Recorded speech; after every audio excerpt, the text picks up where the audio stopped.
Among the events this weekend at what's long been known as the Kennedy Center in Washington, D.C., 3 performances by the National Symphony Orchestra and perhaps the unscheduled removal of President Trump's name from the building. A federal judge today ordered the Trump name to be taken off the Performing Arts Center within 2 weeks. And that wasn't the only setback in court for the White House today. Nancy Cordes joins us with that and more. Nancy, what can you tell us? Tony, what I can tell you is that the federal judge has ordered not only that Trump's name be removed from the Kennedy Center building within 2 weeks, but also that it be removed from all the branding as well. The judge said the Kennedy Center board, which was handpicked by President Trump, overstepped its authority when it renamed it the Trump Kennedy Center about 5 months ago. The judge is also blocking a plan to close the Kennedy Center for 2 years for renovations. Well, late this afternoon, Trump responded to all of this on social media, saying if that's the case, he doesn't want to have anything to do with the project.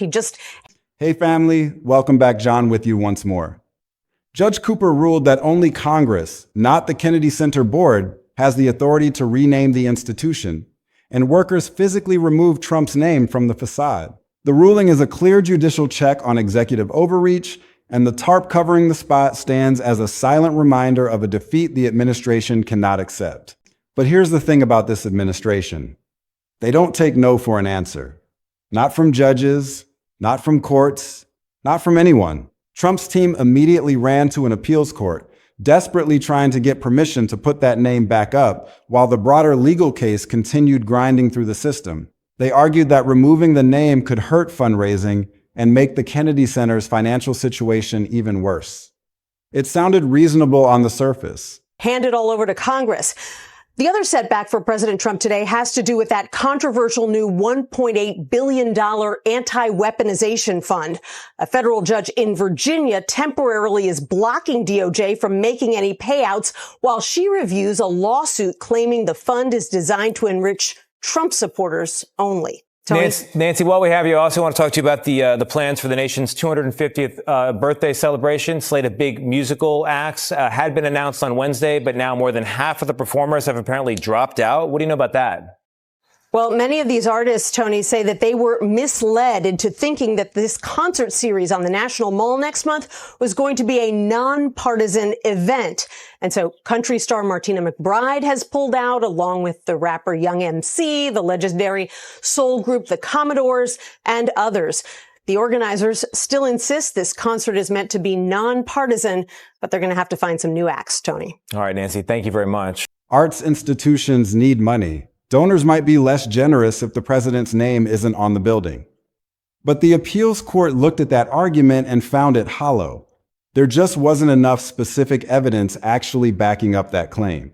Think about what that means. Not one court, but 2 separate courts at different stages of this fight have now looked closely at Trump's arguments and found them legally insufficient both times. That's not a coincidence. That's a pattern. That's a judicial system saying in no uncertain terms that the president cannot simply appropriate a congressionally named institution for his own legacy purposes without going through the proper constitutional channels. This is the kind of legal defeat that usually makes politicians think twice about pushing further. Just the last few hours, a federal judge says President Trump cannot officially rename the Kennedy Center.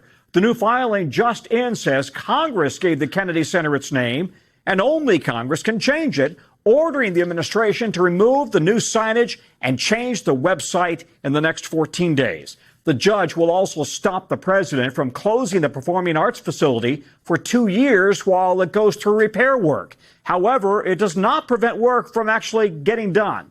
Democratic Congresswoman Joyce Beatty is on board and brought the lawsuit. On the board, and brought the lawsuit. And she writes in a statement to NBC News, quote, "The Kennedy Center is an institution that belongs to the American people, not to Donald Trump. The president has taken a hands-on approach to the Kennedy Center, naming himself the chair and undoing the board." But you can see ticket sales have been dropping dramatically, down by more than 50% from last year. That according to a New York Times analysis. NBC's Monica Alba is at the White House with this. But apparently the message hasn't sunk in yet. Now let's take a moment to understand why the Kennedy Center matters so much culturally. Because without that context, this whole fight might seem like just another petty political squabble over signage.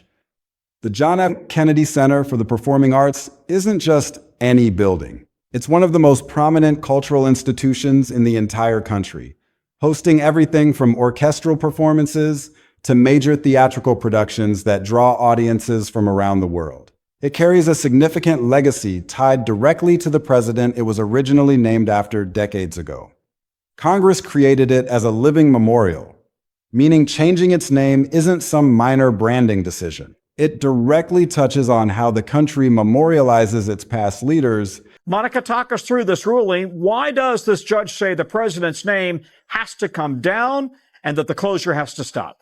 It's exactly what you pointed to in the introduction, Tom, which is this issue of Congress needing to play a role in this, that this isn't something that can be done arbitrarily by the Kennedy Center board, which, remember, the president did appoint many of his own allies to, and that is when they had this overwhelming vote to try to advance some of what the president wanted to see happen to the very historic building and memorial to former President John F. Kennedy. And so that is where you saw all of these different changes take place. But this judge is saying that that is not the way that it should have happened potentially. Now, what's interesting here is that in this ruling, they're saying essentially that the Kennedy Center shouldn't go forward with its planned closure, but they had already laid off a lot of the staff in anticipation of what they thought would be a closure. So it's unclear exactly what is going to happen to that part of it, which is interesting, of course, to us, Tom, but also... And who actually gets to make that kind of decision on the public's behalf. This is where the story gets really interesting, because the fight is nowhere near over, not even close. The Kennedy Center board voted again, this time approving a plan to add different wording to the building, language saying it was restored and renovated by President Donald J. Trump. They also proposed renaming the surrounding plaza area after him. It's a clever strategy, you have to admit. If you can't put his name directly on the building, maybe you can put it everywhere around the building instead. But Democratic board member Representative Joyce Beatty isn't letting this slide. To the fact that the president did have his own name, as you see there in that video, affixed to the outside of the Performing Arts Center. And if it is going to come down within the next couple of weeks, when exactly that's going to happen is unclear. We have reached out to the White House for their reaction and their response, and they have not weighed in yet. But this is the kind of thing that you almost certainly can expect President Trump to want to weigh in on himself. This is just part of his major plan and really his, I think you could call it, near obsession with some of the renovation projects, not just at the White House, as we've seen with the East Room and with the Ballroom project, but with things like the Kennedy Center and beyond that, where he's really trying to leave his mark and his stamp physically on the Washington area and beyond. Tom. Absolutely. We've not yet heard from the president, but a reminder, of course, that the Kennedy Center was named by Congress a monument to former President John F. Kennedy after his assassination. Monica, thank you. She's going straight back to the judge, asking for a new order to block this latest attempt before it can actually happen. And here's a crucial detail that shows how this fight is playing out in real time. In a court filing, the Kennedy Center told the court it won't try to make that change before a specific date, buying Beatty some real meaningful time to make her case. This is the kind of procedural maneuvering that often determines the outcome of these disputes. It's not just about who has the better legal argument.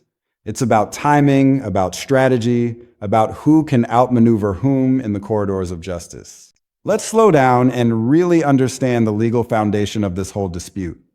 Because Judge Cooper's ruling is really the anchor for everything that's happened since then. His core reasoning was actually pretty simple once you break it down. Congress is the body that originally created and named the Kennedy Center. Therefore, Congress is the only body with the legal authority to change that name. An appointed board, even one stacked with people loyal to a particular president, simply doesn't have that power on its own. No matter how many times they might vote on it internally, no matter how many loyalists they install, that's the entire legal foundation this fight keeps coming back to, over and over again, no matter how many different angles Trump's side tries to approach it from. It's worth explaining a bit more about how the Kennedy Center's board actually works, because that structure matters for understanding why this legal question came up in the first place. The The board includes both presidential appointees and various other members. Trump has replaced a significant number of board members since returning to office, installing people generally seen as loyal to his administration. That reshuffling is exactly why this whole renaming push became possible in the first place. A board with a very different membership than years earlier suddenly felt empowered to try attaching Trump's name to the institution. But Judge Cooper's ruling makes clear that no matter who actually sits on that board, or how loyal they happen to be to whoever's currently in the White House, the board itself simply doesn't have the legal authority to override what Congress originally established when it created and named this institution decades ago.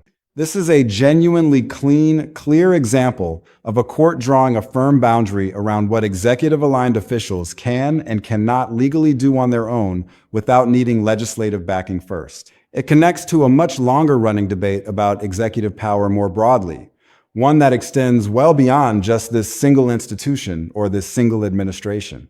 Presidents throughout history have occasionally tried to exert influence over institutions technically outside their direct constitutional authority, whether through appointments, funding pressure, or other indirect means of exerting control. The Kennedy Center situation represents a particularly clean, clear test case for exactly this kind of dynamic, because the underlying legal question here is genuinely simple and well documented. Congress named the institution, so only Congress can rename it, full stop. There's very little legal ambiguity clouding that specific question, which is probably exactly why both courts that have looked at this issue so far have ruled the same way each time. Now let's get into the latest development, because this is where things pick right back up in real time. The board voted again, and this time they approved a different, somewhat clever approach than simply slapping Trump's name directly on the building the way they had originally tried. Instead, they're pushing to add specific wording to the facade itself. Language stating the building was restored and renovated by President Donald J. Trump. And they also want to rename the surrounding plaza area as President Donald J. Trump Plaza. Let's really sit with that distinction for a second, because it's actually a meaningfully different legal approach than the original renaming attempt. Rather than trying to literally rename the entire institution itself, which the court has already blocked once, this new plan tries to attach Trump's name to it through descriptive language and plaza naming instead. Essentially, trying to find a different legal angle to accomplish something fairly similar in overall effect. It's worth thinking through why this particular strategy might actually work better legally, at least in theory, than the original straightforward renaming attempt did. Judge Cooper's original ruling specifically addressed renaming the institution itself, the actual formal title of the Kennedy Center as an organization. This new approach doesn't technically try to rename the institution at all. It instead adds descriptive language to the physical facade and gives a new name to the surrounding plaza area, which are arguably different legal categories entirely from renaming the core institution itself. Whether that distinction actually holds up under real legal scrutiny is exactly the question that Beatty's new challenge is going to force a judge to directly confront. And it's a genuinely interesting legal question in its own right, separate from just being a simple repeat of the original dispute. Representative Joyce Beatty, a Democratic member of the Kennedy Center's board, isn't letting this new approach slide by quietly either. She's going straight back to the same judge asking for a new court order specifically to block this latest facade wording and plaza naming plan before it can actually get implemented. And here's an important, meaningful detail in all of this. In a court filing, the Kennedy Center actually agreed it won't attempt to make this change before a specific date. That's not some accident or coincidence. That gives Beatty real meaningful time to make her legal case to the judge before anything actually gets physically implemented on that building. It's a procedural victory for her, even if the underlying legal fight is far from resolved. Let's take a moment to explain who Joyce Beatty actually is and why her role here specifically matters. She's a sitting member of Congress representing Ohio, and she also happens to hold a seat on the Kennedy Center's board, which gives her direct standing to challenge this new effort from inside the institution itself, rather than just as an outside political critic commenting from a distance. That's a meaningfully different position than if some random outside group were trying to intervene here. She has actual formal standing tied to her board membership, which strengthens her ability to bring this specific legal challenge forward in the first place. Her Democratic affiliation is obviously relevant to understanding the political dynamics at play here too, but her position on the board itself is really what gives this challenge its real legal teeth and standing in court. Now let's talk about why any of this actually matters beyond just being a fight over lettering on one particular building. First, this represents a genuine, real court loss for one of Trump's more symbolic legacy projects. It doesn't remove him from office, it doesn't establish any kind of criminal liability, and it's definitely not some final nail in the coffin for his presidency overall. We want to be completely clear about that up front. No exaggeration needed here at all. But it absolutely does show that his allies cannot simply attach his name to a congressionally named national memorial through nothing more than an internal board vote without actual legislation behind it.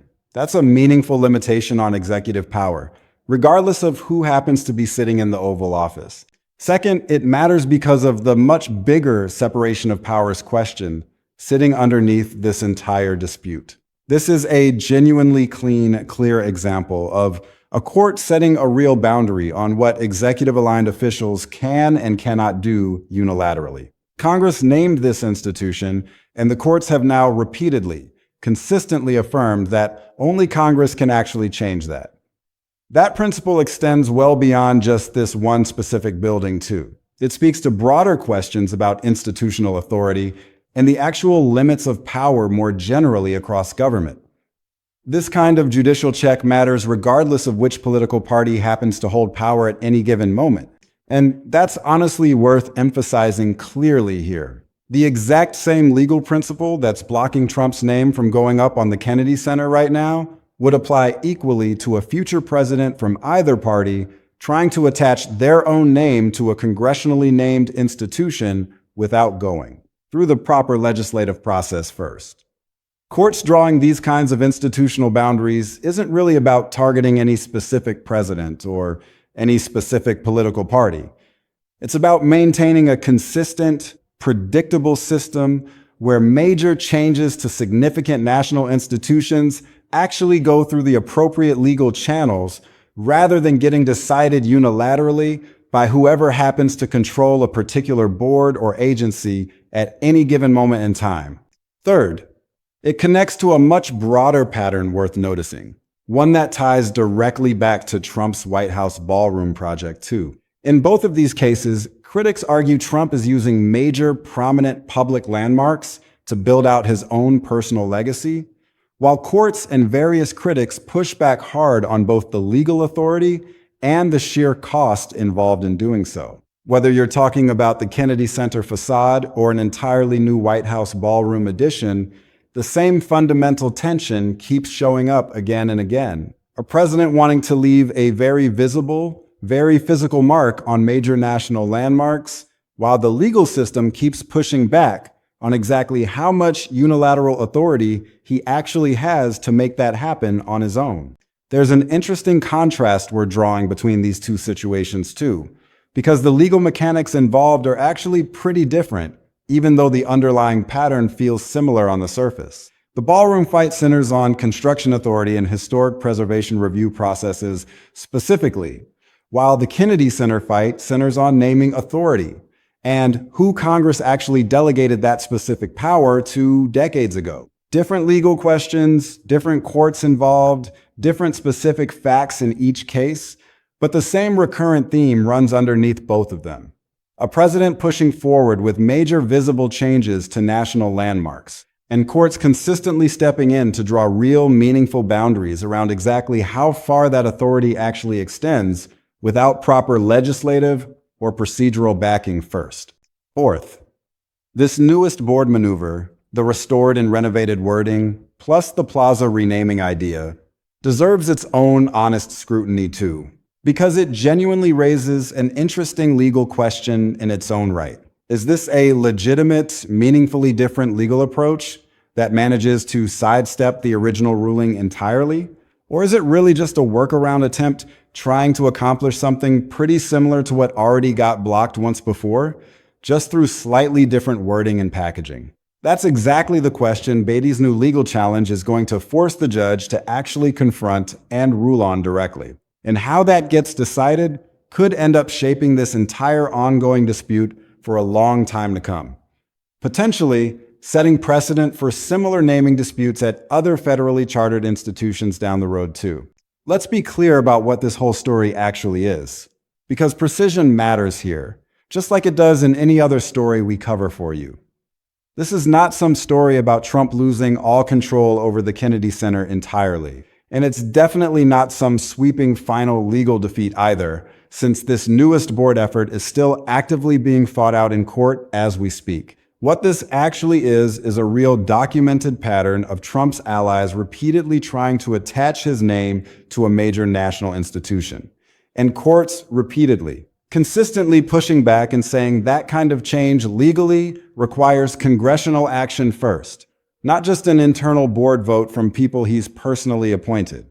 It's also worth acknowledging the other side of this argument fairly, because that's what balanced coverage actually looks like. Supporters of the naming effort would likely argue that Trump has genuinely invested real personal attention and effort into renovating and improving the Kennedy Center during his time in office, and that acknowledging that contribution through some form of recognition isn't inherently unreasonable on its face.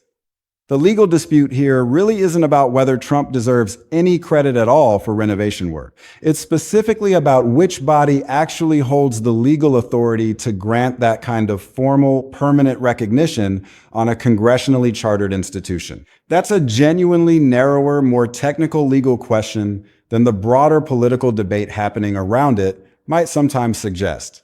Now let's think about where this story goes from here. Beatty's new legal challenge is going to keep playing out in the courts over the coming weeks, with that specific date sitting out there as a real meaningful deadline on the calendar. Let's think through what happens practically, depending on how that fight actually resolves. If Beatty's challenge succeeds, the board's newest wording plan gets blocked entirely, just like the original renaming attempt did. And the Kennedy Center's facade stays exactly as it currently is for the foreseeable future. If the challenge fails instead, the board could move forward with adding that restored and renovated language along with the plaza renaming, testing out a meaningfully different legal theory than the one Judge Cooper already rejected once before.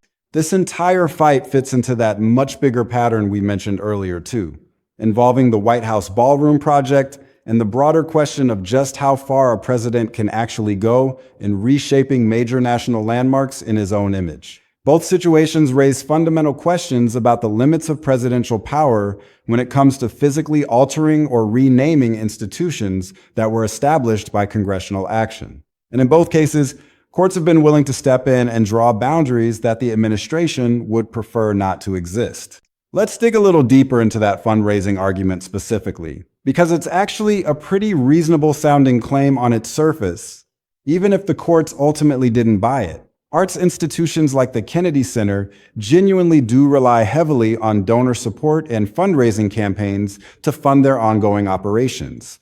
So an argument centered on financial harm isn't inherently unreasonable as a legal strategy. The problem, according to the appeals court, wasn't the underlying logic of the argument itself. It was the lack of actual, specific proof connecting the name removal directly to any measurable financial damage. Courts generally require concrete evidence rather than speculation when evaluating claims like this. And apparently the administration's legal team wasn't able to provide the kind of detailed, documented financial impact that would have been needed to actually win on that specific argument. This is a crucial lesson in how the legal system actually works. You can't just walk into court and say something might happen. You need evidence. You need documentation. You need to show the judge that your fears are grounded in reality, not just speculation.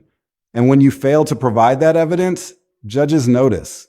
They notice a lot. That's exactly what happened here. The administration made a claim about fundraising harm, but they couldn't back it up with the kind of concrete proof that courts require. So the appeals court said no. Now let's step back and look at the bigger picture. This fight over a name on a building is really about something much larger. It's about whether presidents can use their power to reshape national institutions in their own image. without going through the proper constitutional channels. It's about whether appointed boards can override congressional intent just because they've been stacked with loyalists. It's about whether the courts will stand up and say no when the executive branch tries to exceed its authority. In this case, they have twice. The physical removal of Trump's name from that building was a powerful symbolic moment. Workers went out and actually took it down from the white marble facade. It wasn't just a legal victory on paper, it was a visible, tangible defeat. And that tarp that's been covering that spot ever since, that's not just a piece of fabric. It's a reminder of a boundary that was drawn and enforced. Every time someone walks by that building, they see that tarp, and they're reminded that the court said no. But here's the thing about this administration. They don't give up easily.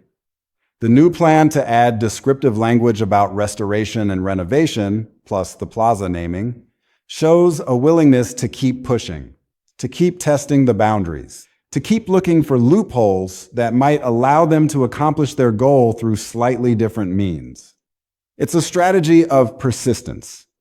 If at first you don't succeed, try again with a slightly different approach. And sometimes that strategy works. Sometimes you find the loophole. Sometimes you discover that the court's ruling was narrower than you thought, and you can thread the needle. That's exactly what this new plan is attempting to do. By avoiding the direct renaming of the institution and instead focusing on descriptive language and plaza naming, the board is trying to accomplish something similar while arguably staying within the bounds of what the court allowed. Whether that actually works remains to be seen. But it's a clever legal strategy, and it's going to force the judge to make another ruling on a slightly different set of facts. The presence of Joyce Beatty on the board adds another layer of complexity to this whole situation. As both a member of Congress and a board member, she has a unique position that allows her to challenge this effort from inside the institution itself. She's not just an outside critic commenting from a distance. She has formal standing, formal authority, and a formal role in the governance of the Kennedy Center. That gives her legal challenge real teeth that might not exist if this were just some outside group filing a lawsuit. And the fact that the Kennedy Center itself agreed to delay implementation until a specific date shows that they're taking this legal challenge seriously. They're not just ignoring Beatty's objections and moving forward anyway. They're giving the court time to consider the arguments.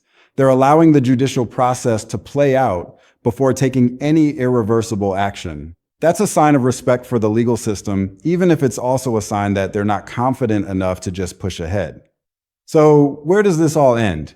Honestly, nobody knows for sure. The courts will have to decide whether the new wording and plaza naming approach is sufficiently different from the original renaming attempt to survive legal scrutiny. If it is, Trump's name might end up on that building after all, just in a slightly different form. If it's not, then this latest effort will join the original attempt in the graveyard of failed legacy projects. But regardless of how this particular fight turns out, the broader principle remains intact. Courts are willing to step in when executive-aligned officials try to exceed their authority. They're willing to draw boundaries. They're willing to say no. That's an important check on power, regardless of which party holds the presidency or which party controls the courts. The system is designed to prevent any one branch from becoming too powerful, and this case is a textbook example of how that design works in practice. The Kennedy Center will continue to exist, regardless of what name is on the building. The performances will go on, the audiences will still come. But the legal precedent that's being established in this fight will have implications that extend far beyond that one building. It will shape how future presidents think about their authority to rename congressionally established institutions. It will shape how boards think about their authority to override congressional intent. It will shape the balance of power between the executive and legislative branches in ways that we might not fully appreciate for years to come. And that's why this story matters. Not because of the name on a building, not because of a tarp covering a marble facade, but because of what this fight reveals about the limits of presidential power and the willingness of courts to enforce those limits. In a system of checks and balances, this is the system working exactly as intended. An executive pushing the boundaries, a court drawing a line, a legislative branch watching to see if its authority is being respected. This is American democracy in action. Messy and complicated and often frustrating, but fundamentally functional nonetheless. The next time you see that tarp on the Kennedy Center, remember that it's not just covering up a name. It's covering up a legal battle that speaks to the very nature of our constitutional system. And whatever you think about Trump, whatever you think about the Kennedy Center, whatever you think about the politics of this dispute, the legal principles involved here matter for everyone. They matter for the balance of power. They matter for the rule of law. They matter for the future of American governance. The Kennedy Center case will test fundamental legal principles about executive power and congressional authority, and the courts will enforce the boundaries. The rulings will set precedents for generations, reminding us that even the president is not above the law, especially when it comes to putting his name on a building.